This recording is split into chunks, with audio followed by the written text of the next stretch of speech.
Welcome our YouTube channel GSP तासु। Bihar SSC inter level के लिए सेट प्रैक्टिस कराया जा रहा है किरण पब्लिकेशन से, जिसमें आज हम लोग सेट नंबर 6 को लगाने वाले हैं। इससे पहले सेट नंबर 1 से 5 तक ऑलरेडी करा दिया गया है। जो लोग नहीं देखे हैं तो वो लोग प्लेलिस्ट चेक कर सकते हैं। वीडियो स्टार्ट करने से पहले आप लोगों से एक ही रिक्वेस्ट है, प्लीज़ वीडियो को लाइक और सेशन खत्म होने के बाद किसी भी एक ग्रुप में शेयर जरूर कर दीजिएगा। चलिए शुरू करते हैं और आप लोग भी सोचिएगा अपना आंसर क्या हो सकता है। पहला प्रश्न है, ISWM का अर्थ क्या है? ISWM का अर्थ है integrated solid waste management, option number D. अगला प्रश्न देखते हैं, आसान सा प्रश्न है, राष्ट्रीय युवा दिवस किस दिन मनाया जाता है? राष्ट्रीय युवा दिवस मनाया जाता है 12 जनवरी को, ऑप्शन नंबर डी। भारत में स्वामी विवेकानंद की जयंती अर्थात 12 जनवरी को प्रति वर्ष राष्ट्रीय युवा दिवस के रूप में मनाया जाता है। अगला प्रश्न देखते हैं, प्रश्न इंपॉर्टेंट है, सबसे अधिक ऊंचाई समुद्र तल से 4411 मीटर किस एयरपोर्ट की है? सबसे अधिक ऊंचाई समुद्र तल से 4411 मीटर है दाओचेंग एयरडिंग एयरपोर्ट का, ऑप्शन नंबर ए। दाओचेंग एयरडिंग हवाई अड्डा समुद्र तल की सतह से 4411 मीटर की ऊंचाई पर स्थित है। यह सिचुआन प्रांत में स्थित है। अगला प्रश्न देखते हैं, वन्यजीव संरक्षण अधिनियम 1972 के अधीन किस जीव का संरक्षण किया जाता है? तो दोस्तों वह जीव हो जाएगा शाही, ऑप्शन नंबर ए। अगला प्रश्न देखते हैं, भारतीय संविधान के अनुच्छेद में यह घोषणा की गई है कि इंडिया अर्थात भारत देश है। भारतीय संविधान के अनुच्छेद में यह घोषणा की गई है कि इंडिया अर्थात भारत है राज्यों का संघ, ऑप्शन नंबर ए। अगला प्रश्न देखते हैं, मृदा के कटाव को रोकने के लिए बड़े पैमाने पर वृक्ष लगाने को क्या कहते हैं? मृदा के कटाव को रोकने के लिए बड़े पैमाने पर वृक्ष लगाने को कहते हैं वनीकरण, ऑप्शन नंबर डी। अगला प्रश्न देखते हैं, निम्नलिखित में से कौन सा क्षेत्र अशोक के साम्राज्य का भाग नहीं था? जो क्षेत्र अशोक के साम्राज्य का भाग नहीं था वह क्षेत्र हो जाएगा मद्रास, ऑप्शन नंबर सी। अगला प्रश्न देखते हैं, प्रश्न इंपॉर्टेंट है, निम्नलिखित में से किस लड़ाई में नेपोलियन फ्रांस की अंतिम हार हुई थी? नेपोलियन फ्रांस की अंतिम हार हुई थी ट्राफलगर की लड़ाई में, ऑप्शन नंबर ए। ट्राफलगर की लड़ाई जो कि 21 अक्टूबर 1805 में हुई थी। अगला प्रश्न है, जनसंख्या के अध्ययन को क्या कहते हैं? जनसंख्या के अध्ययन को कहते हैं जनसांख्यिकी यानी कि डेमोग्राफी। अगला प्रश्न है, जुरेसिक काल का माना गया पूरी तरह तैयार वृक्षीय फॉसिल कहाँ पाया गया? जुरेसिक काल का माना गया पूरी तरह तैयार वृक्षीय फॉसिल पाया गया छत्तीसगढ़ में, ऑप्शन नंबर बी। वर्ष 2012 में छत्तीसगढ़ के सरगुजा के शंकरपुर गांव में जुरासिक युग के वृक्ष जीवाश्म यानी कि ट्री फॉसिल पाए गए थे। अगला प्रश्न देखते हैं, पारिस्थितिकी प्रणाली में प्राथमिक उत्पादक कौन होते हैं? आंसर है ऑप्शन नंबर सी, पादप। अगला प्रश्न देखते हैं, उपराष्ट्रपति है। तो दोस्तों उपराष्ट्रपति सांसद नहीं होता है, जबकि उपराष्ट्रपति लोकसभा का सदस्य होता है, राज्यसभा का सदस्य होता है, किसी भी सदन का सदस्य होता है। अगला प्रश्न देखते हैं, गवर्नमेंट ऑफ इंडिया एक्ट 1935 किस पर आधारित था? गवर्नमेंट ऑफ इंडिया एक्ट 1935 आधारित था साइमन कमीशन पर, ऑप्शन नंबर ए। अगला प्रश्न देखते हैं, प्रश्न इंपॉर्टेंट है, राजीव गांधी अंतर्राष्ट्रीय विमानपत्तनम कहाँ स्थित है? राजीव गांधी अंतर्राष्ट्रीय विमानपत्तनम स्थित है हैदराबाद में, ऑप्शन नंबर डी। अगला प्रश्न देखते हैं, वर्ष 1914 में भारतीय राष्ट्रीय दल की बर्लिन में स्थापना किसने की थी? वर्ष 1914 में भारतीय राष्ट्रीय दल की बर्लिन में स्थापना की गई थी चंपाकरण पिल्ले के द्वारा, option number D. Doctor Champak Raman Pillai ने 1914 में बर्लिन में भारतीय राष्ट्रीय पार्टी की स्थापना की। इस पार्टी के सदस्य लाला हरदयाल, तारकनाथ दास, मोहम्मद बरकतुल्ला, राजा महेंद्र प्रताप और वीरेंद्रनाथ चट्टोपाध्याय थे। अगला प्रश्न देखते हैं, भारत की प्रथम महिला शासक कौन थी? भारत की प्रथम महिला शासक थी Razia Sultan. Option number C. Razia Sultan Delhi के सुल्तान इल्तुतमिश की पुत्री थी। अगला प्रश्न है, भारत में विशेष आर्थिक क्षेत्र यानी कि सेज क्या बढ़ाने के लिए स्थापित किए गए थे? आंसर है ऑप्शन नंबर बी, विदेशी निवेश को। अगला प्रश्न है, जब सूर्य डैश के ऊपर होता है तब संपूर्ण पृथ्वी पर दिन और रात समान होते हैं। आंसर हो जाएगा ऑप्शन नंबर सी, भूमध्य रेखा पर। जब सूर्य भूमध्य रेखा के ऊपर होता है तब संपूर्ण पृथ्वी पर दिन और रात समान होते हैं। वर्ष में 21 मार्च और 23 सितंबर दो ऐसी तिथियां हैं जब पूरे विश्व में दिन रात एक समान होते हैं। यह विषुव कहलाते हैं। अगला प्रश्न है, भारत छोड़ो आंदोलन के दौरान समांतर सरकार का गठन कहाँ किया गया था? भारत छोड़ो आंदोलन के दौरान समांतर सरकार का गठन किया गया था उत्तर प्रदेश के बलिया में। Option number D. अगला प्रश्न है, घटिया माल के संबंध में मांग की आय सापेक्षता लोच कैसी कितनी होती है? आंसर हो जाएगा ऑप्शन नंबर बी, ऋणात्मक। घटिया माल के संबंध में मांग की आय सापेक्षता लोच होती है ऋणात्मक। अगला प्रश्न है, सार्गेसो समुद्र किस महासागर में स्थित है? प्रश्न इंपॉर्टेंट है। सार्गेसो समुद्र स्थित है अटलांटिक महासागर में। Option number A. अगला प्रश्न देखते हैं, जिला न्यायालयों के न्यायाधीशों की नियुक्ति किसके द्वारा की जाती है? आंसर है ऑप्शन नंबर ए, राज्यपाल के द्वारा। अगला प्रश्न है, पूना समझौता 1932 किसके बीच हुआ था? पूना समझौता 1932 हुआ था गांधी और अंबेडकर के बीच। Option number B. अगला प्रश्न देखते हैं, प्रथम विश्व युद्ध में जापान किसकी ओर से लड़ा था? प्रश्न इंपॉर्टेंट है। प्रथम विश्व युद्ध में जापान लड़ा था जर्मनी के खिलाफ यूनाइटेड किंगडम के साथ। Option number D. अगला प्रश्न है, योजना आयोग की स्थापना किस वर्ष की गई थी? आंसर है ऑप्शन नंबर ए, वर्ष 1950 में। अगला प्रश्न है, राजनीति और नीतियों से बैतूल शब्द इंद्रधनुषीय गठबंधन शब्द किसने दिया था? प्रश्न इंपॉर्टेंट है।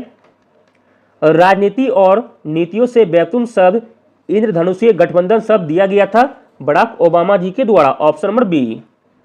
अगला प्रश्न देखते हैं, वातावरण की वह परत जो रेडियो तरंगों को परावर्तित करती है कौन सी है? तो दोस्तों वह है ion Mandal. Option number A. अगला प्रश्न है, मौलिक अधिकारों पर यथोचित प्रतिबंध कौन लगा सकता है? मौलिक अधिकारों पर यथोचित प्रतिबंध लगा सकता है सांसद। ऑप्शन नंबर संसद। Option number B. अगला प्रश्न देखते हैं, कुरु महाजनपद की राजधानी कौन सी थी? कुरु महाजनपद की राजधानी थी इंद्रप्रस्थ। Option number B. अगला प्रश्न देखते हैं, सिंधु घाटी में खुदाई किए गए निम्न अवशेषों में से कौन सा अवशेष वाणिज्यिक और आर्थिक विकास को निर्दिष्ट करता है? तो दोस्तों वह खुदाई हो जाएगी मोहरे। Option number B. सिंधु घाटी में खुदाई से मिले मोहरे वाणिज्य और आर्थिक विकास को निर्दिष्ट करता है। लोथल से फारस की मोहरे तथा कालीबंगा से बेलनाकार मोहरे भी सिंधु सभ्यता के व्यापार के साथ प्रस्तुत करते हैं। अगला प्रश्न देखते हैं, निम्नलिखित में से कौन सा वैदिक परंपरा के साहित्य का उदाहरण नहीं है? वैदिक परंपरा के साहित्य का उदाहरण नहीं है, वह है पुराण। Option number B. अगला प्रश्न देखते हैं, प्रश्न इंपॉर्टेंट है। बिहार का सीतामढ़ी जिसे सीता जी की जन्मस्थली माना जाता है, यहाँ कौन सा मेला आयोजित होता है? तो दोस्तों वह मेला का नाम है विवाह पंचमी मेला। ऑप्शन नंबर सी। अगला प्रश्न है, किस भारतीय राजा ने सिकंदर का विरोध किया था? तो दोस्तों वह भारतीय राजा है पोरस। Option number B. अगला प्रश्न है, वह नदी जो पश्चिमी घाट से नहीं निकलती है? वह नदी जो पश्चिमी घाट से नहीं निकलती है वह हो जाएगी Barak. Option number C. Barak नदी दक्षिण असम की प्रमुख नदियों में से एक है जो सुरमा मेघना नदी तंत्र का एक भाग है। यह मणिपुर पहाड़ियों से निकलती है। अगला प्रश्न देखते हैं, प्रश्न इंपॉर्टेंट है। बिहार राज्य में ऑपरेशन टोडरमल किसके लिए चलाया गया था? बिहार राज्य में ऑपरेशन टोडरमल चलाया गया था भूमि सुधार तथा समुचित भूमि वितरण हेतु। Option number A. अगला प्रश्न है, गया शहर किस नदी के किनारे स्थित है? आंसर है ऑप्शन नंबर बी, फल्गु नदी के किनारे। अगला प्रश्न है, सबसे प्रसिद्ध कुषाण शासक कौन सा था? सबसे प्रसिद्ध कुषाण शासक था कनिष्क, ऑप्शन नंबर ए। अगला प्रश्न है, पानीपत की पहली लड़ाई किन दो शासकों के बीच लड़ी गई थी? पानीपत की पहली लड़ाई लड़ी गई थी बाबर और इब्राहिम लोदी के बीच, ऑप्शन नंबर बी। पानीपत की पहली लड़ाई 21 अप्रैल 1526 ईस्वी को बाबर और इब्राहिम लोदी के बीच हुआ था। इसमें इब्राहिम लोदी की पराजय हुई तथा भारत में मुगल साम्राज्य की स्थापना हुई थी। अगला प्रश्न है, गदर पार्टी की स्थापना कब और कहां पर हुई थी? गदर पार्टी की स्थापना हुई थी अमेरिका में 1913 में, ऑप्शन नंबर ए। अगला प्रश्न देखते हैं, बिहार की सबसे ऊंची पहाड़ी पारसनाथ की ऊंचाई कितनी है? प्रश्न इंपॉर्टेंट है। बिहार की सबसे ऊंची पहाड़ी पारसनाथ की ऊंचाई है 879.4 मीटर। अगला प्रश्न देखते हैं, गांधी जी के विदेशी सामानों के बहिष्कार के आंदोलन का उद्देश्य क्या था? गांधी जी के विदेशी सामानों के बहिष्कार के आंदोलन का उद्देश्य था लघु उद्योगों का प्रोत्साहन करना। अगला प्रश्न है, निम्न में से कौन सा नेता कांग्रेस के उग्रवादी दल से संबंधित था? जो नेता कांग्रेस के उग्रवादी दल से संबंधित था वह हो जाएंगे Aurobindo Ghosh, option number A.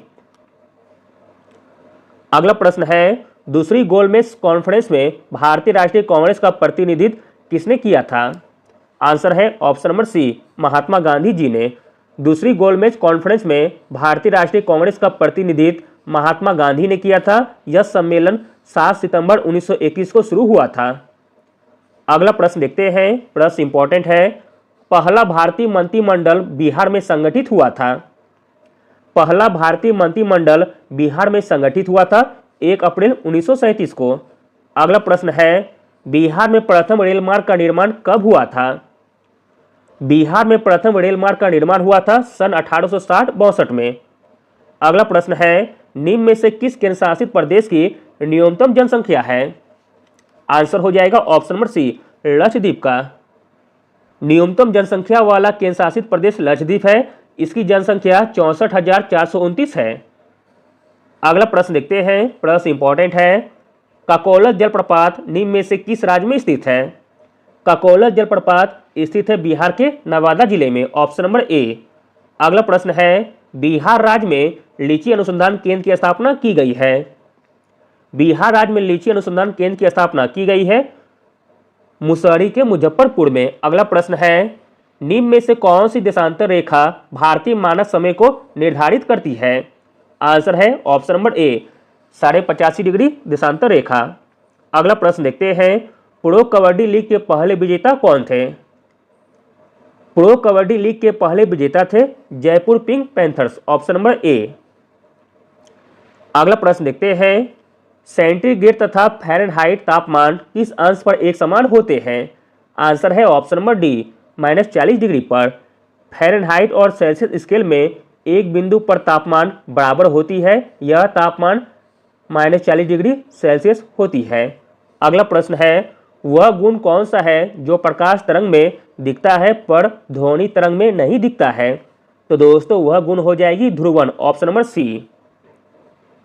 Dhruvan ध्वनि तरंग में नहीं पाया जाता है। ध्रुवन में विद्युत चुंबकीय विकिरण के स्पंदन को एक दिशा में नियंत्रित किया जाता है। अगला प्रश्न है, माइक्रोफोन एक उपकरण है जो रूपांतरित करता है। माइक्रोफोन एक उपकरण है जो रूपांतरित करता है ध्वनि सिग्नल को धारा सिग्नल में, ऑप्शन नंबर ए। अगला प्रश्न है, किसी सिग्नल के तरंग रूप का अध्ययन किसके द्वारा किया जा सकता है? आंसर है ऑप्शन नंबर डी, स्वरमापी या सोनोमीटर के द्वारा। विद्युत चुंबकीय स्पेक्ट्रम में एक विशेष भाग में प्रकाश के गुण को मापने का यंत्र स्पेक्ट्रोमीटर है। किसी सिग्नल के तरंग रूप का अध्ययन सोनोमीटर द्वारा किया जाता है। अगला प्रश्न देखते हैं, मनुष्य को ध्वनि कंपन की अनुभूति किस आवृत्ति सीमा में होती है? आंसर है ऑप्शन नंबर डी, 20,000 से लेकर 20,000 हर्ट्ज के बीच। अगला प्रश्न है, विद्युत चुंबकीय विकिरण के लिए उनके बढ़ते हुए तरंग दैर्घ्य के क्रम में सही विन्यास बनाइए। तो दोस्तों इसका राइट आंसर हो जाएगा ऑप्शन नंबर डी। पहले हो जाएगा एक्स किरण, फिर अबड़क, फिर दृश्य और लास्ट में सूक्ष्म तरंगे। अगला प्रश्न देखते हैं, प्रश्न इंपॉर्टेंट है। पदार्थ की तरंगे किस प्रकार की होती है? प्रकाश की तरंगे होती है दे ब्रोगली तरंगे, ऑप्शन नंबर ए। अगला प्रश्न है, निम्नलिखित में से कौन सा शैवाल के 3 प्रमुख वर्गों में से नहीं है? शैवाल के 3 प्रमुख वर्गों में से नहीं है, वह है जिम्नोस्पर्म, ऑप्शन नंबर डी। अगला प्रश्न देखते हैं, निम्नलिखित में से कौन जलने में सहायक है? जलने में सहायक है वह हो जाएगा ऑक्सीजन। अगला प्रश्न है, मार्स गैस है? तो दोस्तों मार्स गैस है मीथेन, जिसका सूत्र होता है CH4। अगला प्रश्न है, बेयर का अभिकर्मक क्या होता है? बेयर का अभिकर्मक होता है क्षारीय पोटेशियम परमैंगनेट। अगला प्रश्न है, अमोनियम सल्फेट में मौजूद नाइट्रोजन का परसेंट है? आंसर है ऑप्शन नंबर ए 27%। अगला प्रश्न है, उस तापमान की सहायता के लिए अंतरिक्ष यान में निम्नलिखित में से किस धातु का प्रयोग किया जाता है? तो दोस्तों वह धातु हो जाएगी टाइटेनियम, ऑप्शन नंबर बी। अगला प्रश्न देखते हैं, पीतल किसकी मौजूदगी में नियंत्रण रहने से वायु में रंगीन हो जाती है? आंसर हो जाएगा option number B, hydrogen sulphide के कारण। हाइड्रोजन सल्फाइड की उपस्थिति में हवा में पीतल रंगीन हो जाता है। हाइड्रोजन सल्फाइड एक अकार्बनिक यौगिक है। अगला प्रश्न देखते हैं, वायु की क्वालिटी को बिगाड़ने के लिए जिम्मेदार कण जिसके कारण महत्वपूर्ण सारी रंगों को क्षति पहुंचाती है, उनका वर्णन किस रूप में किया जाता है? आंसर है ऑप्शन नंबर सी 2.5 के रूप में। अगला प्रश्न है, पारिस्थितिकी प्रणाली में प्राथमिक उत्पादक कौन होते हैं? आंसर है ऑप्शन नंबर सी पादप। अगला प्रश्न है, भूमिगत जल के प्रवाह के साथ नीचे की ओर बहने वाले प्रदूषकों को क्या कहते हैं? आंसर है ऑप्शन नंबर ए निक्षालक। अगला प्रश्न है, प्रश्न इंपॉर्टेंट है, ग्रीन हाउस गैसों की अवधारणा किसके द्वारा दी गई थी? ग्रीन हाउस गैसों की अवधारणा दी गई थी जोसेफ फोरियर के द्वारा। अगला प्रश्न देखते हैं, प्रदूषित वातावरण में छोड़े गए विविध पदार्थों को प्राय किस प्रक्रिया के दौरान फिल्टर किया जाता है? आंसर हो जाएगा ऑप्शन नंबर बी छिकने से। अगला प्रश्न है, तालाबों और कुओं में निम्नलिखित में से क्या डालने से मच्छरों को नियंत्रित करने में सहायता मिलती है? आंसर है ऑप्शन नंबर डी गेम्बुसिया फिश को डालने से।